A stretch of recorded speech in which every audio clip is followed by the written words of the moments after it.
नमस्कार दोस्तों, आइए यूपीएससी हिंदी साहित्य ऑप्शनल का यह प्रश्न देखते हैं। प्रश्न हमारा दिया है आंचलिक कहानी का परिचय। इसको हमको 150 वर्ड में लिखना है। तो आपको इस साइड और इस साइड नहीं लिखना होता है अपना आंसर। मैंने आपको बार बार कहा है, आपका उत्तर हमेशा बीच में होना चाहिए दोनों लाइनों के।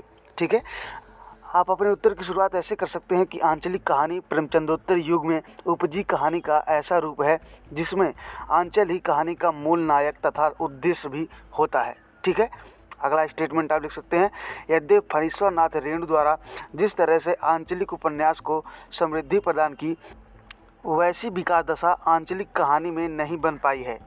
अब हम लिखेंगे आंचलिक कहानी के तत्व क्या हैं, जिसमें हम पहला लिख सकते हैं काव्य, जिसमें कहानी का तथ्य निजी अस्थायी विषय संघीय मुद्दे पर आधारित होता है। दूसरा आप लिख सकते हैं भाषा, जिसमें आंचलिक कहानी की भाषा व शब्दावली स्थानीयता का प्रभावी पुट लिए होती है, जैसे कि स्थानीय भाषा होती है, जैसे भोजपुरी हो गया, असमिया हो गया। ठीक है, अगला लिख सकते हैं आप शब्दों का तद्भवीकरण व देशजीकरण किया जाना सामान्य बात है। ठीक है, जैसे मिथिलांचल संघ थी, आंचलिक कहानियों में वाइस चेयरमैन का वाइस चेयरमैन, मिलिट्री का मिलिट्री आदि बन जाना। ठीक है, अगला आप लिख सकते हैं आंचलिक कहानी आंचल के लोक प्रचलित गीत प्रगीत को समाहित करती है।